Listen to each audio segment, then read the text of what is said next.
Et nous avons dit, en définitive, samedi, que la conversion tient des trois alliances. Se reconnaître pécheur, vouloir se détourner du péché, c'est, selon l'alliance de la loi, saisir la grâce de Dieu en Jésus-Christ, selon la promesse faite à Abraham, alliance avec Abraham, et nouvelle alliance, repentance, foi. Dieu a toujours mis en lumière ces deux aspects du salut complémentaires l'un de l'autre, la repentance et la foi. Et j'avais cité en définitive la prédication du Seigneur Jésus au début de son ministère dans Marc 1,15, repentez-vous, ça c'est selon l'alliance de la loi, et croyez à la bonne nouvelle du royaume de Dieu selon l'alliance nouvelle. Alliance fondée sur le sang de Jésus. Nous allons voir maintenant les bienfaits de la loi. Car on ne peut pas passer sur ce grand événement de la loi du Sinaï rapidement dans ce panorama que nous sommes en train de brosser sur les desseins de Dieu. Il convient de s'arrêter un peu plus longuement à ce don de la loi. Les bienfaits. La loi établissait un lien entre Israël et son Dieu. C'est ce que fait la parole, mais elle le fait parce que la parole contient des commandements. Nous lirons dans le livre de l'Exode, au chapitre 33 et au verset 7, Moïse prit la tente et la dressa hors du camp. La tente d'assignation la dressa hors du camp à quelque distance. Il l'appela tente d'assignation. Et tous ceux qui consultaient l'Éternel allaient vers la tente d'assignation qui était hors du camp. Nous voyons là, n'est-ce pas, la possibilité de consulter l'Éternel et par conséquent apparaît bien une relation, un lien entre le peuple et son Dieu. Au chapitre 40 et au verset 34 de l'Exode, alors la nuée couvrit la tente d'assignation et la gloire de l'Éternel remplit le tabernacle. Moïse ne pouvait pas entrer dans la tente d'assignation parce que la nuée restait dessus et que la gloire de l'Éternel remplissait le tabernacle. Aussi longtemps que durèrent leurs marches, les enfants d'Israël partaient quand la nuée s'élevait de dessus le tabernacle, et quand la nuée ne s'élevait pas, ils ne partaient pas jusqu'à ce qu'elle s'élevât. La nuée de l'Éternel était de jour sur le tabernacle, et de nuit, il y avait un feu aux yeux de toute la maison d'Israël pendant toute leur marche. Voyez, ce lien était concrétisé, on pourrait-on dire, matérialisé, le lien entre le peuple et son Dieu.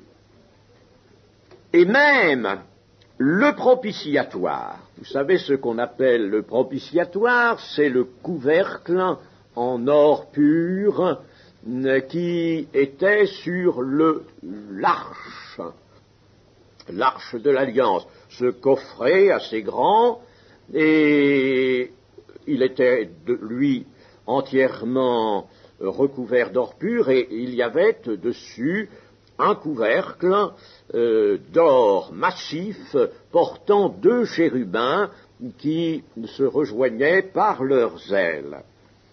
Eh bien, ce propitiatoire était le point précis d'une rencontre de Dieu avec Moïse pour le peuple, pour tout le peuple. Lisons dans Exode 25, 17. Tu feras un propitiatoire d'or pur, sa longueur sera de 2 coudées et demie et sa largeur d'1 coudée et demie, coudée étant un peu moins de 50 centimètres. Tu feras 2 chérubins d'or, tu les feras d'or battu, aux 2 extrémités du propitiatoire. fais un chérubin à l'une des extrémités, un chérubin à l'autre extrémité, vous ferez les chérubins sortant du propitiatoire à ces deux extrémités. Les chérubins étendront leurs ailes par-dessus, couvrant de leurs ailes le propitiatoire, et se faisant face l'un à l'autre. Les chérubins auront la face tournée vers le propitiatoire. Tu mettras le propitiatoire sur l'arche, et tu mettras dans l'arche le témoignage que je te donnerai. C'est là que je me rencontrerai avec toi, du haut du propitiatoire, entre les deux chérubins placés sur l'arche du témoignage, je te donnerai tous mes ordres pour les enfants d'Israël. Voyez, n'est-ce pas, comme ce lien était véritablement bien établi entre le peuple et Dieu. Quant au sacrifice que la loi ordonnait, il permettait notamment d'obtenir l'expiation temporaire des péchés. Nous pourrions lire dans le livre de l'Exode, au chapitre 29, le verset 37, « Pendant 7 jours, tu feras des expiations sur l'autel et tu le sanctifieras, et l'autel sera très saint, et tout ce qui se touchera l'autel sera sanctifié, c'est-à-dire purifié et mis à part, hors du péché. » Dans le Lévitique, au chapitre 1, il posera sa main sur la tête de l'Holocauste qui sera agréé de l'Éternel pour lui servir d'expiation. Voyez, il y avait dans le sacrifice une action d'expiation.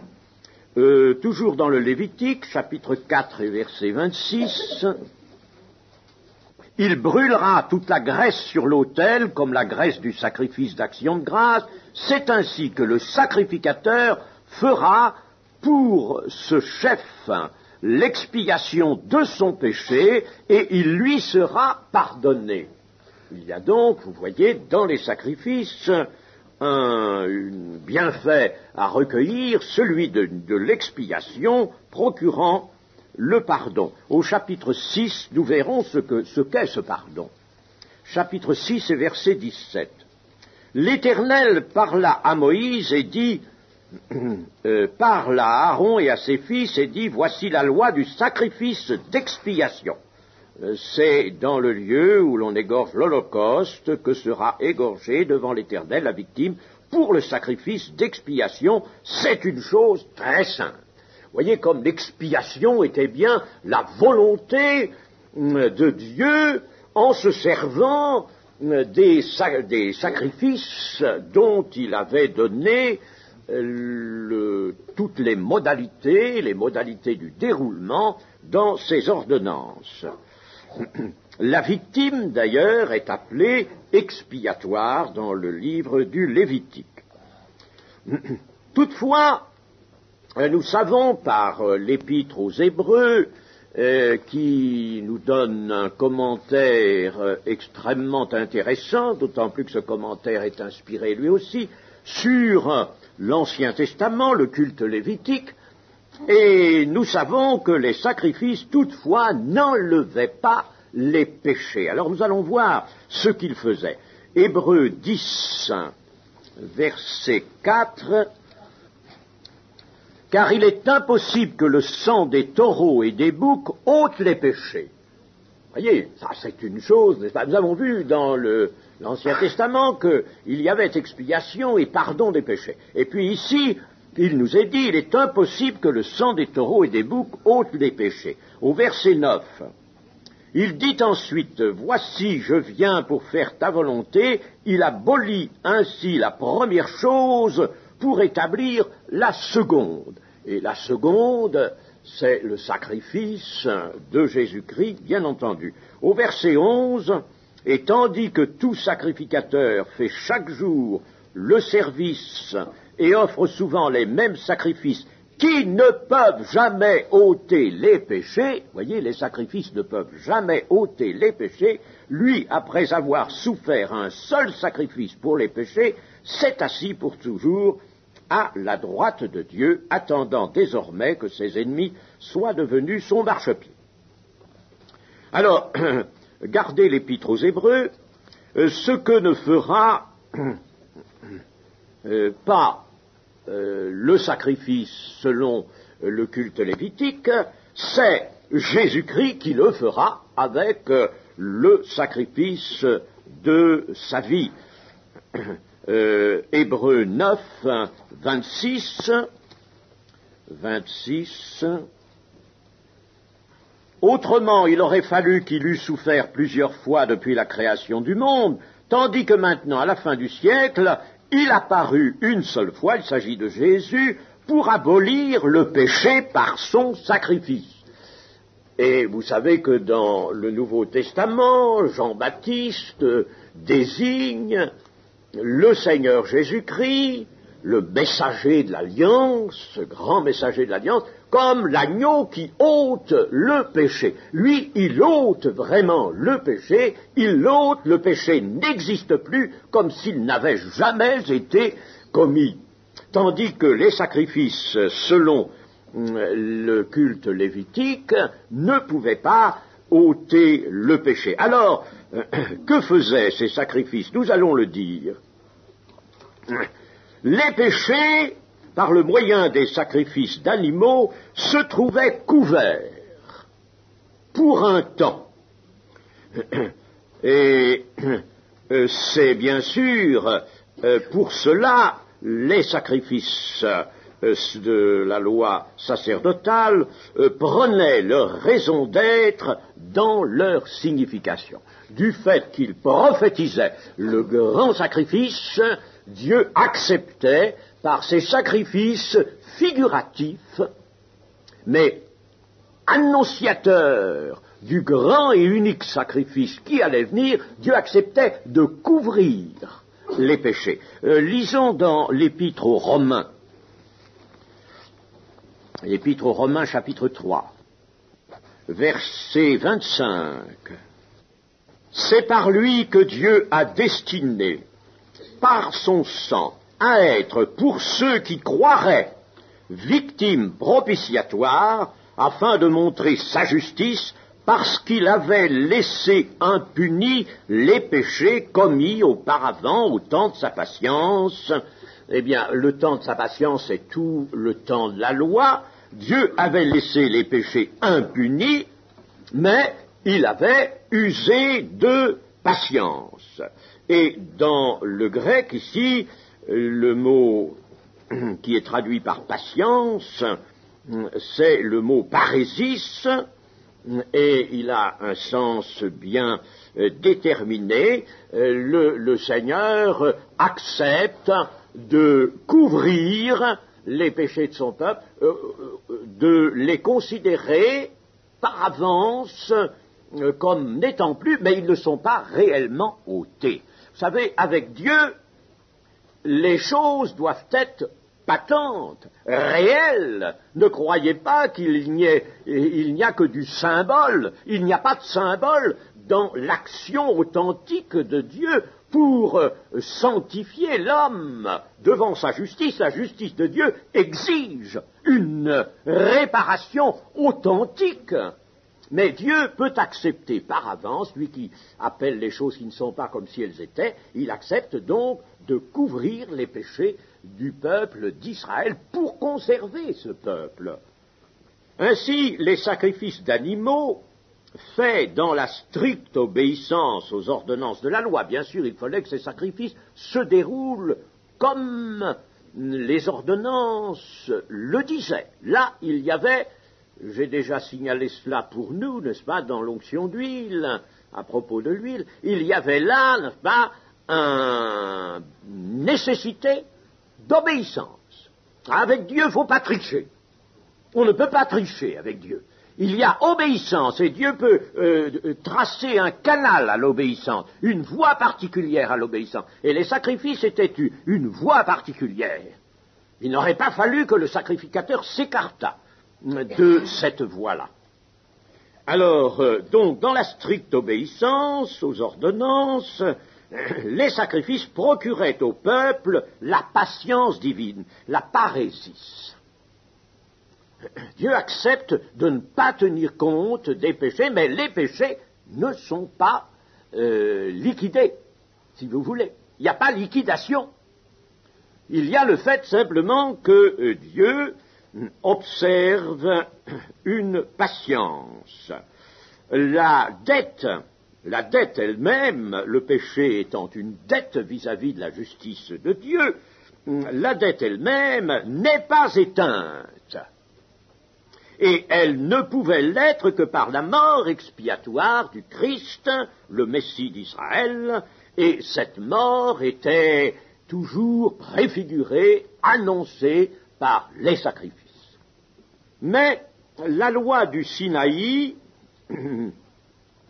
aimée, pratiquée, était cependant un grand bien pour le peuple d'Israël, un grand bien pour ceux qui ouvraient leur cœur et qui déjà disposaient leur cœur en faveur de Dieu, pour avoir la faveur de Dieu. Voyons le psaume 119,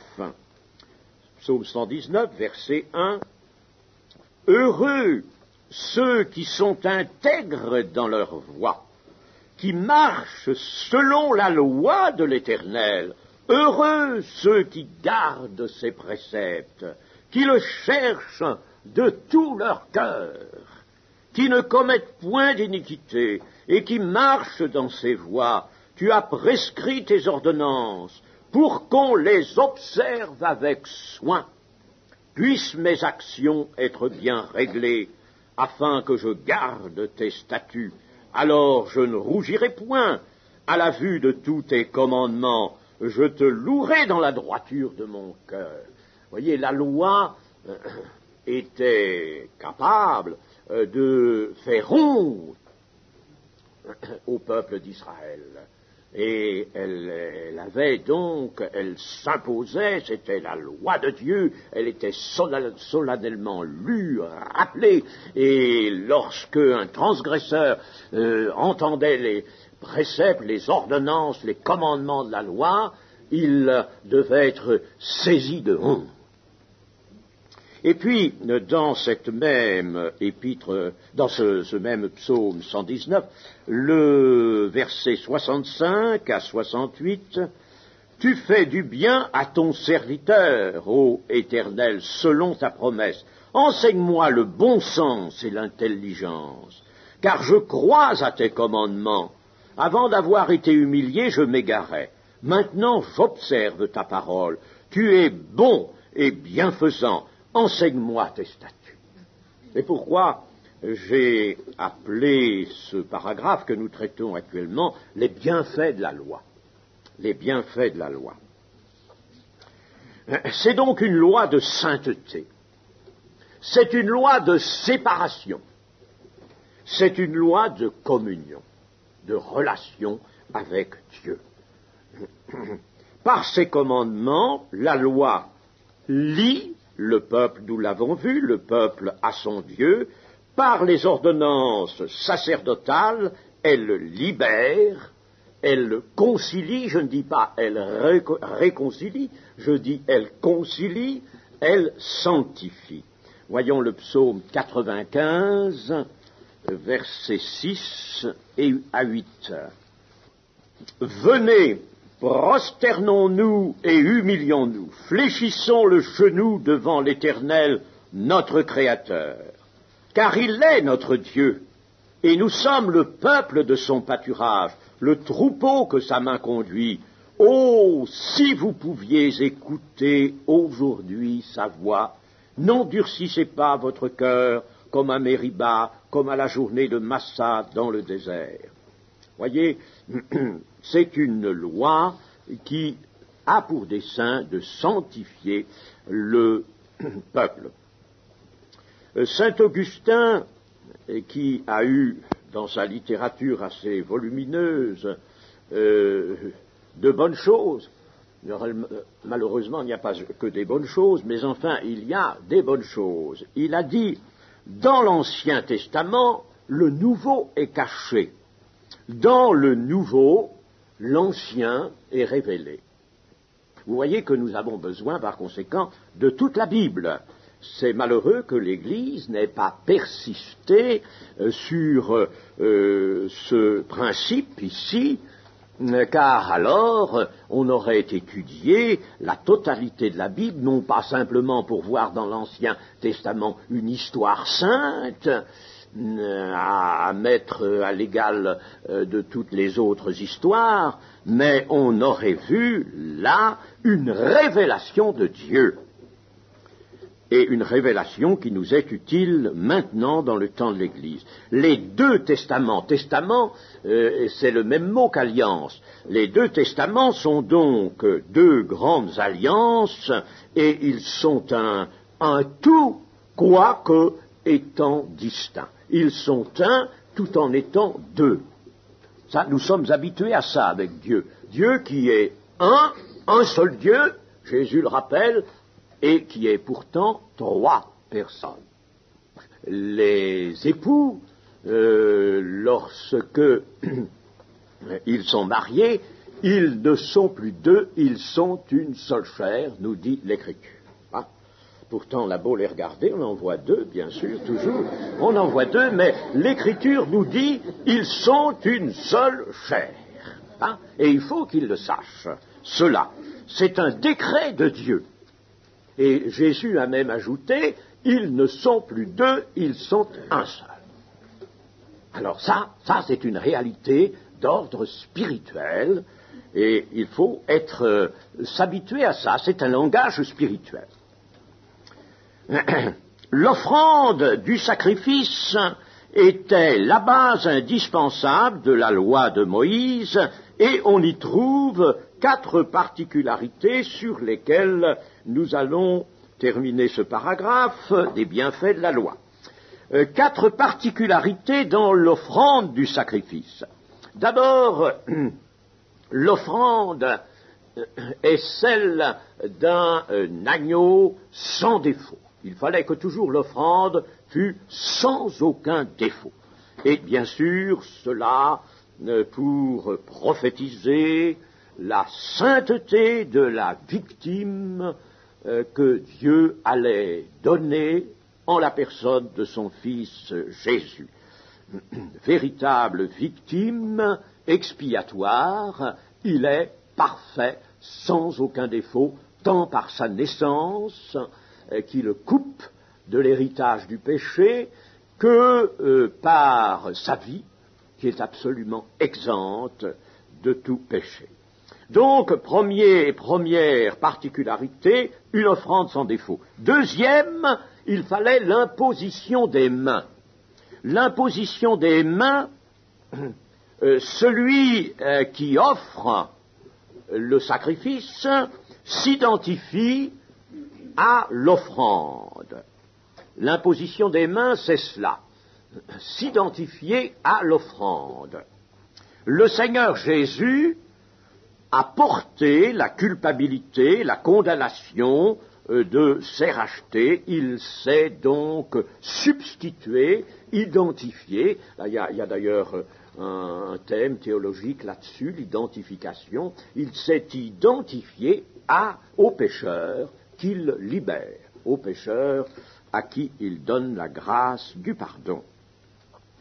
Et nous avons alors quelque chose de tout à fait démonstratif, en se faisant baptiser par Jean le Baptiste, se faisant baptiser du baptême que Jean pouvait administrer et qui était le baptême de repentance, nous savons, c'était un baptême uniquement de repentance. Eh bien, en prenant ce baptême, Jésus acceptait de prendre la place du pécheur.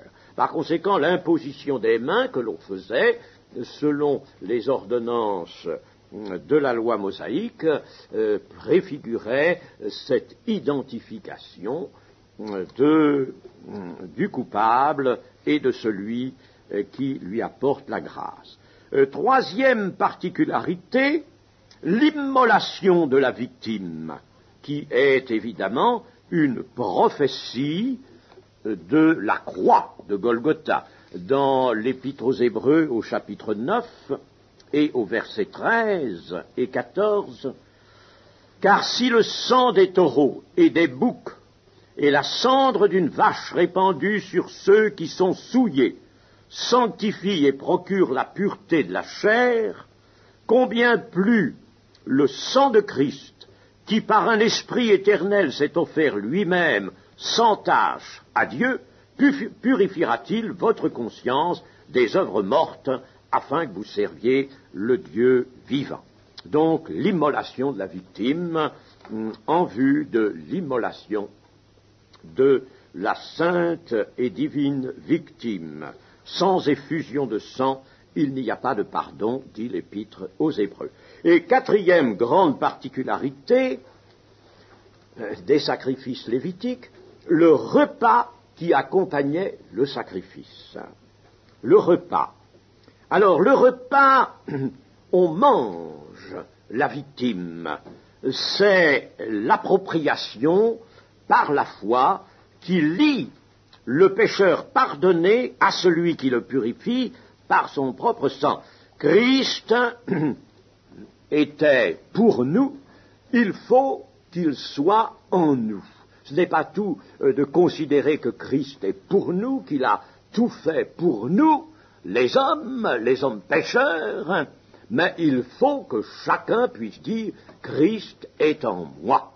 Et le mystère de Christ, c'est l'espérance de la gloire. Christ en vous, l'espérance de la gloire. Il ne faut pas seulement avoir Christ, juger Christ comme nous étant favorables, mais Christ en nous. Et c'est alors ce qui fait dire au Seigneur Jésus-Christ cette proclamation du chapitre 6 de Jean, notamment chapitre 6, verset 53. Jean 6, verset 53, Jésus leur dit, « En vérité, je vous le dis, si vous ne mangez la chair du Fils de l'homme, et si vous ne buvez son sang, vous n'avez point la vie en vous-même. Celui qui mange ma chair et qui boit mon sang a la vie éternelle, et je le ressusciterai au dernier jour, car ma chair est vraiment une nourriture, et mon sang est vraiment un breuvage. Celui qui mange ma chair et qui boit mon sang demeure en moi, et je demeure en lui. Comme le Père qui est vivant m'a envoyé que je vis par le Père, ainsi celui qui me mange vivra par moi. C'est ici le pain qui est descendu du ciel, il n'en est pas comme de vos pères qui ont mangé la manne et qui sont morts. Celui qui mange ce pain vivra éternellement. » Vous voyez que la foi qui sauve, c'est une foi qui s'approprie, c'est une foi qui mange, qui absorbe, qui prend. Seulement, il y a avec cette particularité du sacrifice lévitique qui voulait que le sacrifice soit suivi du repas, que l'on mange la victime, sauf l'Holocauste bien sûr, mais cette particularité donc correspond à ce que je viens de lire dans Jean chapitre 6 de cette grande proclamation de Jésus, mais il y a quelque chose qui ne correspond pas. C'est qu'autrefois on mangeait la chair de la victime. L'agneau, par exemple, l'agneau pascal, il fallait le manger et n'en rien laisser, le manger tout entier. Eh bien, on mangeait la chair, mais on ne pouvait pas boire le sang, parce que le sang devait être répandu. Il était dit que le sang ne serait point consommé. Or ici, le Seigneur ne dit pas seulement de manger sa chair, ce qui correspond bien au repas du sacrifice, mais il dit en plus de boire son sang. Alors pourquoi ajoute-t-il cela, qui était une chose évidemment qui heurtait, ne pouvait que heurter le juif. Pourquoi dit-il cela? Eh bien, c'est que on ne pouvait pas en effet boire le sang des animaux, des victimes figuratives du culte sacerdotale, parce que la vie est dans le sang. Dieu avait proclamé que la vie était dans le sang. Et on ne pouvait tout de même pas, Dieu ne pouvait pas demander au peuple de boire le sang, c'est-à-dire de prendre la vie des animaux. Boire le sang, c'eût été s'approprier la vie des animaux. Ce n'était pas possible. Tandis que pour Jésus, le sang, c'est bien la vie, mais il faut s'approprier la vie de Jésus, et c'est ce qui est indiqué ici. Donc pour Jésus, il y a non seulement manger sa chair, mais boire son sang. Alors là, le sang peut être bu parce que l'on s'approprie la vie du Seigneur Jésus. On ne pouvait pas s'approprier en figure, même en figure, la vue des animaux. C'eût été, n'est-ce pas, conduire la figuration dans un domaine où elle ne pouvait plus se situer. Avec le Seigneur Jésus, alors au contraire, sa vie est besoin. C'est pourquoi le Seigneur Jésus dira, les paroles que je vous ai dites sont vie et esprit. Voilà, n'est-ce pas, d'où vient cette différence avec le sacrifice lévitique. Ainsi donc, dans le sacrifice lévitique, 4 particularités: l'offrande sans défaut, l'imposition des mains, l'appropriation, l'immolation de la victime et le repas qui consistait à manger la victime.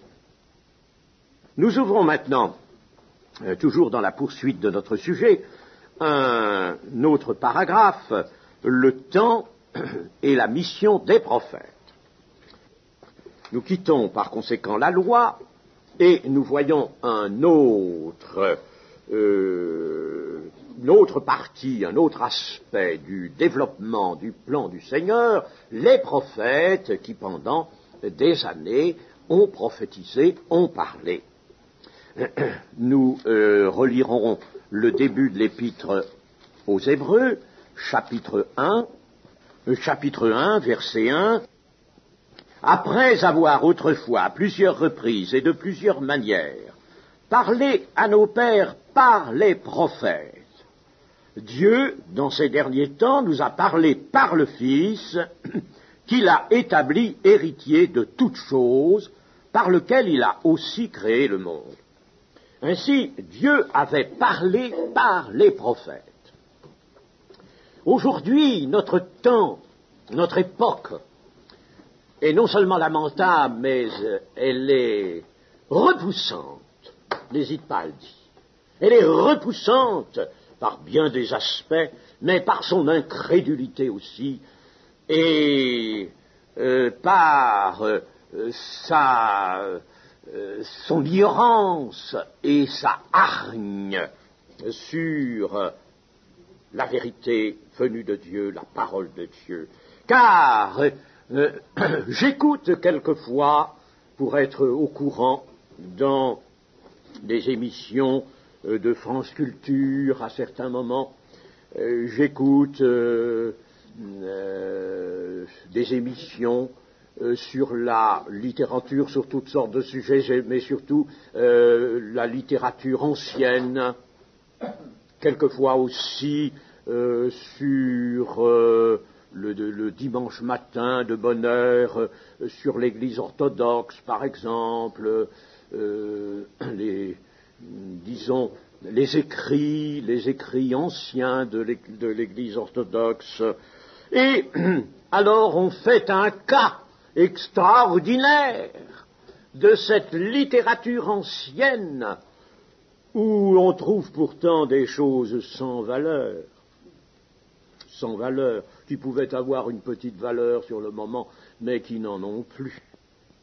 Mais on est là, n'est-ce pas, dans une espèce de musée, et alors on se plaît à souffler un peu la poussière sur tout ça pour découvrir des choses antiques, et on a un véritable culte de ces choses. Ce sont des professeurs que l'on entend, c'est pas n'importe qui, n'est-ce pas, des professeurs.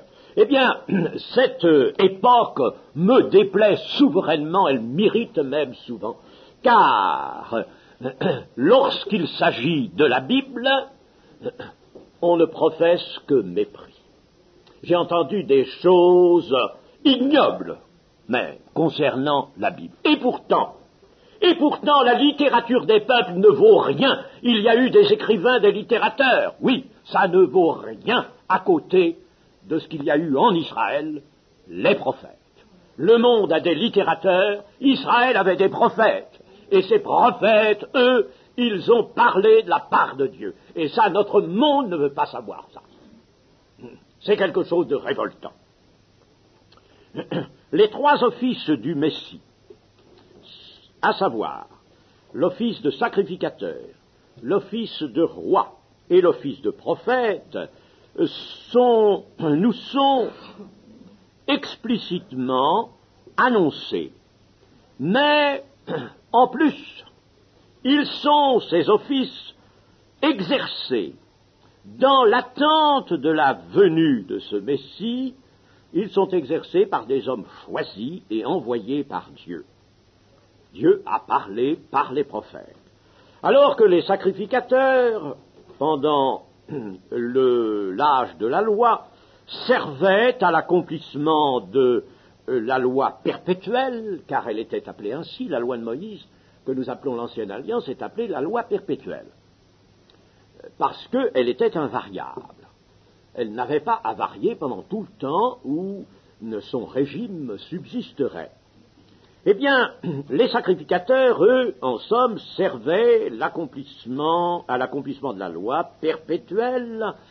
Autrement dit, ils se servaient d'une révélation permanente, fixe, tandis que les prophètes, suscités par Dieu, avaient notamment la mission d'annoncer les événements à venir et d'apporter une révélation enrichie. Une révélation enrichie. Ils révélaient au-delà de la loi. Et même, ils révélaient des choses qui, au premier abord, pouvaient paraître contredire la loi. Par exemple, lorsque Zacharie, au chapitre 6 de son livre, annonce cet homme dont le nom est Germe, et on voit très bien le Messie, qui sera sacrificateur, et qui sera assis sur son trône. Il sera sacrificateur, par conséquent il sera roi, il exercera la domination, c'est-à-dire l'autorité, et les deux seront en harmonie. Ces deux fonctions de sacrificateur et de roi s'harmoniseront. Et puis alors voilà que Zacharie, sur l'ordre de Dieu, prépare une couronne, un véritable diadème, des couronnes d'ailleurs, c'est-à-dire un diadème, et il vient, il ôte la tiare en lin pur qui était sur la tête de Josué, le souverain sacrificateur, il lui retire cette tiare, et il met dessus le diadème. Le diadème qui est le signe de la royauté, de la suprême royauté. Affreux, épouvantable. Ce sacrificateur Josué se disait: je suis arrivé à mon dernier jour, je suis perdu. Moi, sacrificateur, me voici que j'entre dans l'office de roi, mais je suis perdu. Eh bien, vous voyez comme les prophètes, n'est-ce pas, allaient aux lois. Et ça, c'était pour réfigurer, pour annoncer de façon claire que l'homme dont le nom est Germe, qui allait bâtir le temple de Dieu, le temple sanctuaire étal, sanctuaire royal, serait sacrificateur et roi tout à la fois, et que il serait bien entendu coiffé du diadème, ce diadème que l'on retrouve dans l'Apocalypse. Eh bien donc, les prophètes révélaient par avance les grands aspects du plan de Dieu. Nous les voyons dans leur office aussi en tant que prédicateurs, et ils sont, comme Dieu le dit à Jérémie dans le chapitre 15, ils sont la bouche de Dieu. Si tu es fidèle, si tu écoutes, tu seras comme ma bouche, tu seras la bouche de Dieu. L'Esprit de Christ était en eux, nous dit Pierre dans sa première épître, et dans sa seconde épître aussi, il nous montre que aucun prophète n'a pu parler autrement que poussé par l'Esprit. Leurs messages sont des oracles de Dieu, dit aussi l'apôtre Pierre, qui, on le voit, s'était en effet particulièrement tourné vers les prophètes. Non, nous allons voir tout à l'heure d'autres textes. Je disais, dans l'Ancien Testament, il y a quelque 3800 fois cette mention « Ainsi parle l'Éternel ». Alors nous allons voir ce que les prophètes avaient à faire, quelle était leur mission. Nous y reconnaîtrons trois aspects différents. Le premier, l'aspect, la mission d'historien, le second aspect, mission de juger le présent, et troisième aspect, d'annoncer l'avenir. Il fixe l'histoire du peuple et la signification spirituelle de l'histoire du peuple. L'histoire du peuple d'Israël n'a pas été écrite par n'importe qui, elle a été écrite par des écrivains sacrés, nous le savons, mais parmi ces écrivains sacrés, particulièrement des prophètes, avec la fougue, on pourrait dire, de leur inspiration. Voyons 1 Chronique 29. 1 Chronique 29, 29. Les actions du roi David, les premières et les dernières, sont écrites dans le livre de Samuel le voyant ou le prophète, dans le livre de Nathan le prophète et dans le livre de Gad le prophète. Vous voyez que les actions, le règne de David, l'histoire du règne a été écrite par des prophètes. Ce sont des prophètes que Dieu a chargés de cela. Dans 2 Chroniques 9, verset 29, le reste des actions de Salomon, les premières et les dernières, cela n'est-il pas écrit dans le livre de Nathan le prophète, dans la prophétie d'Akija de Silo et dans les révélations de Gédo le prophète sur Jéroboam fils de Nébat. Vous me direz, mais nous n'avons pas tous ces livres-là. Bien sûr, mais les livres des rois et des chroniques ont puisé dans ces livres-là, lesquels ne sont pas devenus eux-mêmes canoniques parce que cela n'était pas nécessaire. Le Saint-Esprit n'a pas voulu grossir démesurément la Bible, sans quoi notre Bible serait 2, 3, 4 fois plus grosse, n'est-ce pas? Il y a une mesure que Dieu a voulu assigner au Saint-Livre. Mais les éléments ont été puisés là. Dans 2 Chroniques 12, verset 15, les actions de Roboam, le fils de Salomon, les premières et les dernières, ne sont-elles pas écrites dans les livres de Shemaïja, le prophète, et d'Iddo, le prophète, parmi les registres généalogiques? Alors, vous voyez, là aussi, Roboam, l'histoire de Roboam vient d'écrits faits par des prophètes. 2 Chroniques 20, 34, le reste des actions de Josaphat, les premières et les dernières, cela est écrit dans les mémoires de Jéhu, fils de Hanani, lesquels sont insérés dans le livre des rois d'Israël. Alors, ces mémoires ont perdu leur nom en tant que mémoire de Jéhu, mais on les retrouve dans le livre des rois, et c'est par l'inspiration du prophète que tout cela a été écrit. Dans la Bible hébraïque, les livres historiques sont classés parmi les prophètes.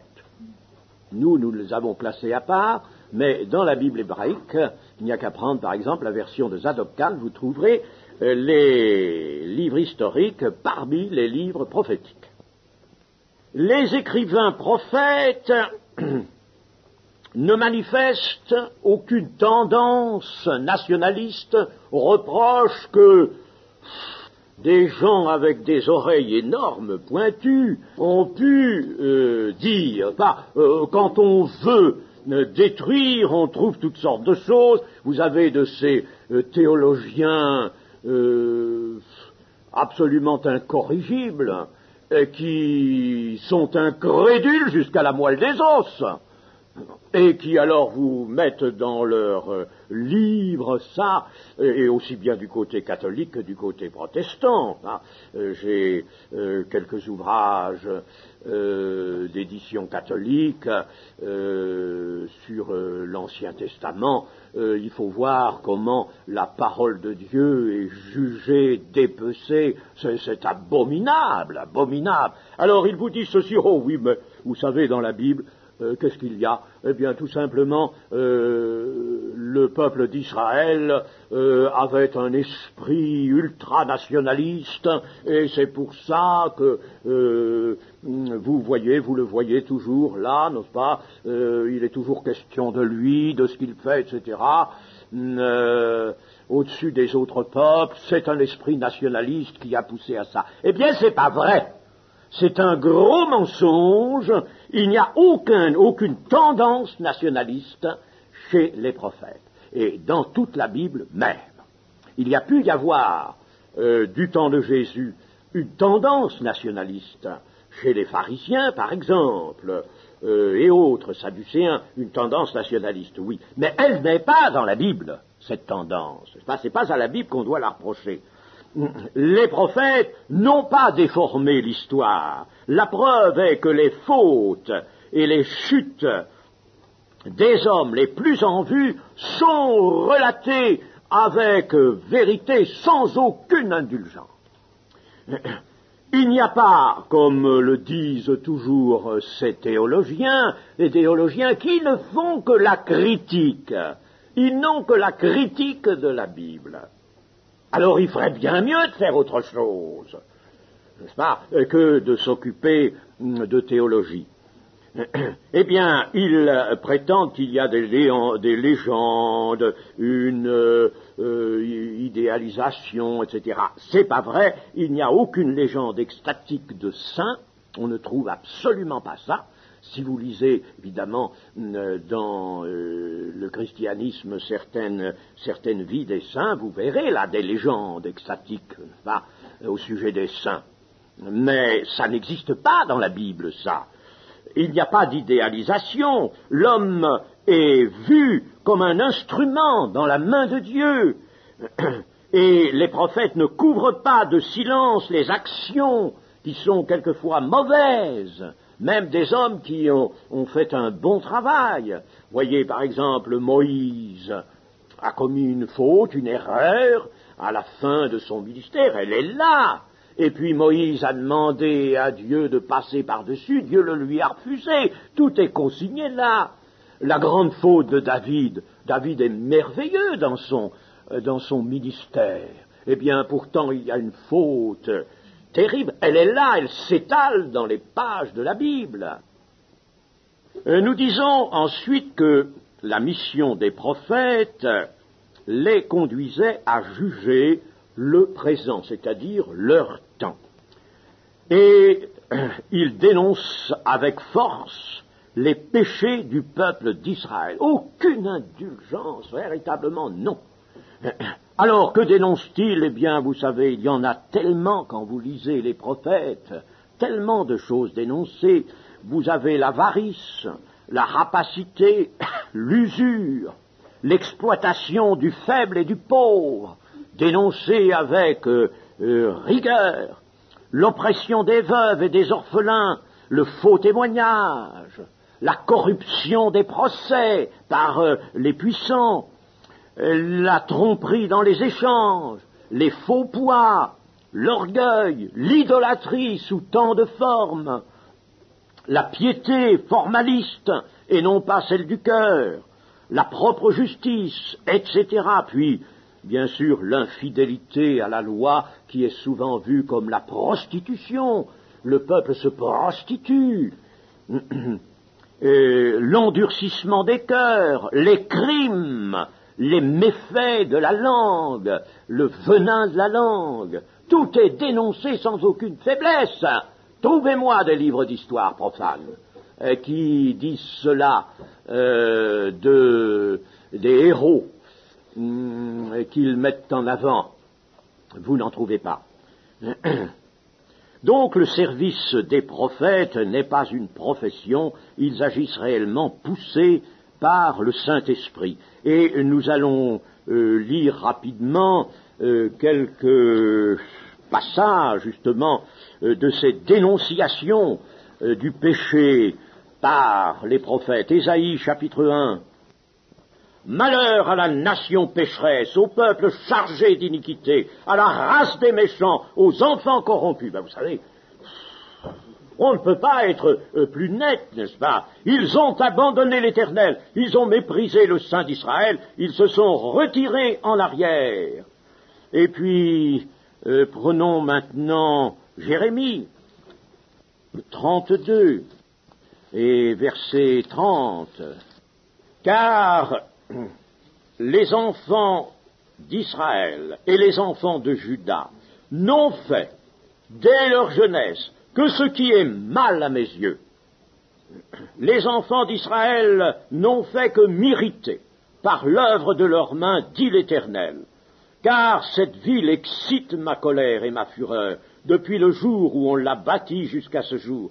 Aussi, je veux l'ôter de devant ma face. Et vous savez que Jérusalem, en effet, sera ôtée. Elle va être livrée à Nebuchadnezzar, et c'est Jérémie qui est chargé de l'annoncer, cela.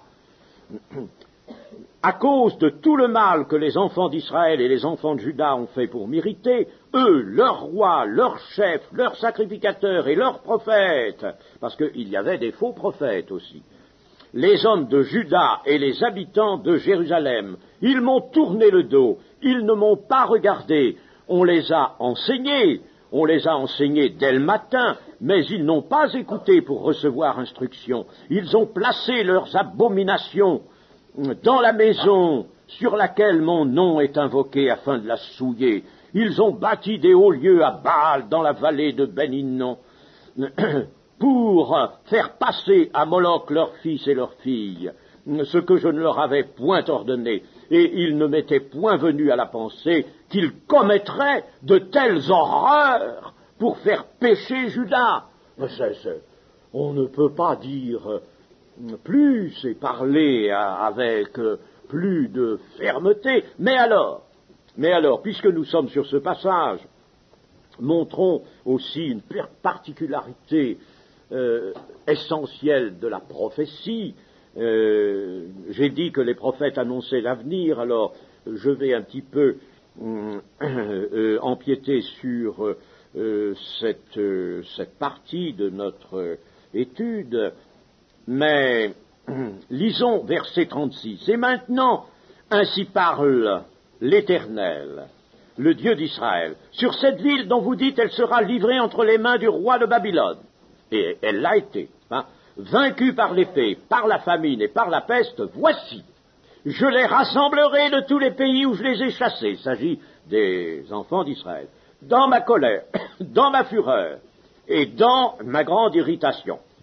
Je les ramènerai dans ce lieu et je les y ferai habiter en sûreté. Ils seront mon peuple et je serai leur Dieu. Je leur donnerai un même cœur et une même voix, afin qu'ils me craignent toujours pour leur bonheur et celui de leurs enfants après eux. Je traiterai avec eux une alliance éternelle, je ne me détournerai plus d'eux, je leur ferai du bien et je mettrai ma crainte dans leur cœur, afin qu'ils ne s'éloignent pas de moi. Vous avez en confrontation et tout proche l'un de l'autre les paroles de condamnation des abominations, du péché, et puis les paroles de rétablissement. Les paroles du rétablissement futur. Par conséquent, le présent est jugé par les prophètes, et aussitôt, Ils sont poussés à annoncer l'avenir glorieux qui sera réservé à ce peuple et par lui, bien sûr, à toutes les nations. Ah, ça, c'est extraordinaire. Donc, les prophètes se dressent avec une vigueur terrifiante. Ces hommes, comme dit Ézéchiel, chapitre 3 et verset 8, ils ont le front dur.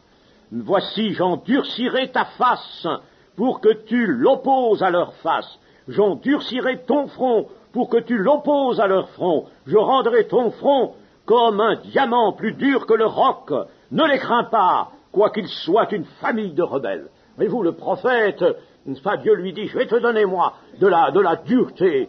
Tu vas avoir vraiment un front dur et tu ne plieras pas devant eux.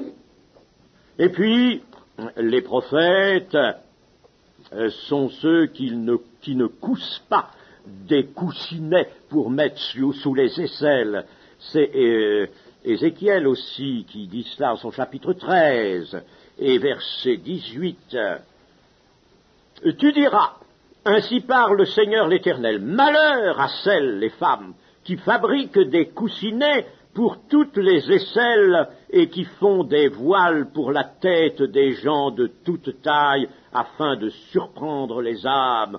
Pensez-vous surprendre les âmes de mon peuple et conserver vos propres âmes? Vous me déshonorez auprès de mon peuple pour des poignées d'orge et des morceaux de pain en tuant des âmes qui ne doivent pas mourir et en faisant vivre des âmes qui ne doivent pas vivre, trompant ainsi mon peuple qui écoute le mensonge.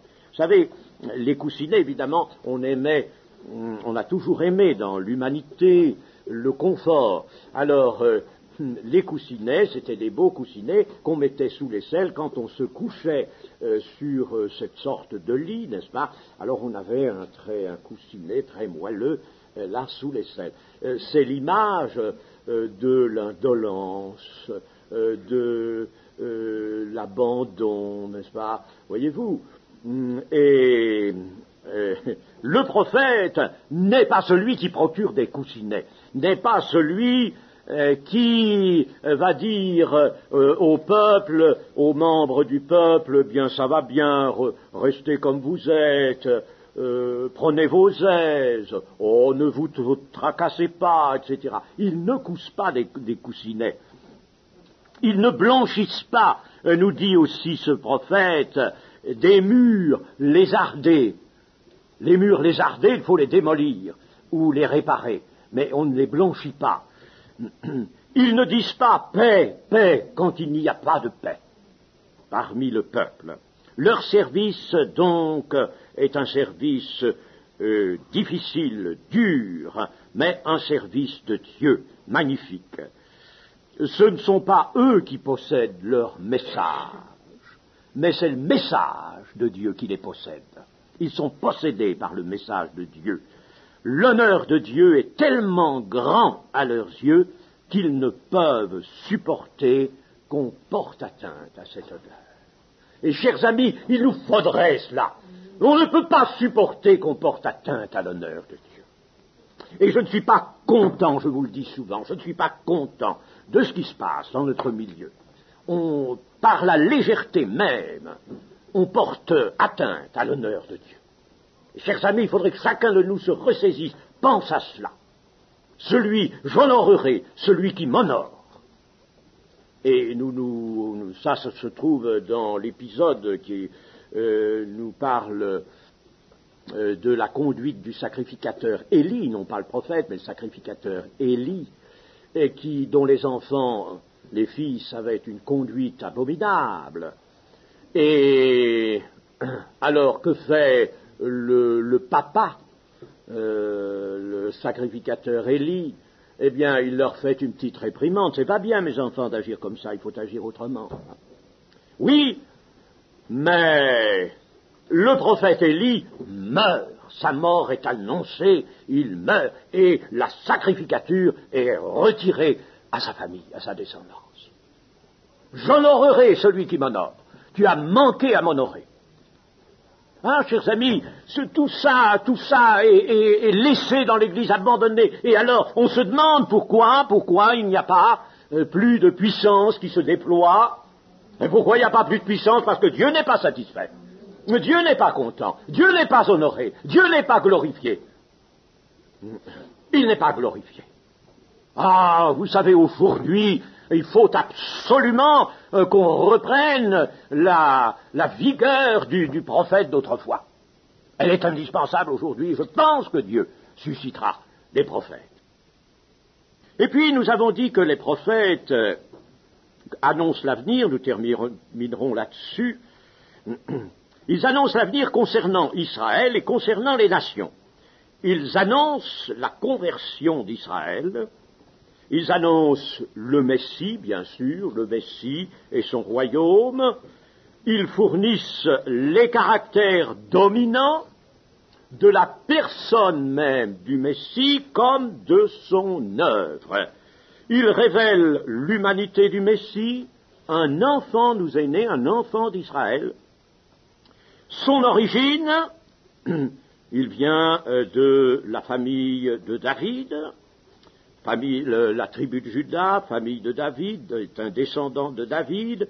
Il révèle le lieu de sa naissance, Bethléem, le moment de sa naissance et de sa mort, dans Daniel 9, sa divinité, elle éclate dans le psaume 110, dans le psaume 45, ô Dieu, ton Dieu t'a oint, ô Dieu, ton Dieu t'a oint, dans le psaume 2, dans Michée, chapitre 5, dans Ésaïe 9, nous l'avons lu ces jours-ci, dans Jérémie 23, on l'appellera l'Éternel notre justice, on l'appellera l'Éternel. Et puis dans Malachie, chapitre 3, où le Messie est vu comme le grand envoyé, le grand messager de l'Alliance. Par conséquent, tout y est dans l'Ancien Testament. Les prophètes ont annoncé ces choses magnifiques et glorieuses. Et le Seigneur Jésus, lorsque il cheminera avec les 2 disciples allant à Emmaüs, il leur ouvrira l'esprit et leur expliquera tout ce qui est dit de lui dans les Écritures. Vous voyez que, c'est-à-dire dans l'Ancien Testament, vous voyez que cela est utile de connaître l'Ancien Testament, de voir tout ce qui est dit du Messie de Christ dans l'Ancien Testament. Il leur ouvrit l'esprit. Puissions-nous avoir l'esprit ouvert, non seulement pour connaître des éléments de connaissance, mais aussi pour gagner dans le respect et dans la crainte de l'Éternel, le désir d'honorer le nom de l'Éternel, la personne de Jésus-Christ, et d'être vraiment les saints du Très-Haut. Amen.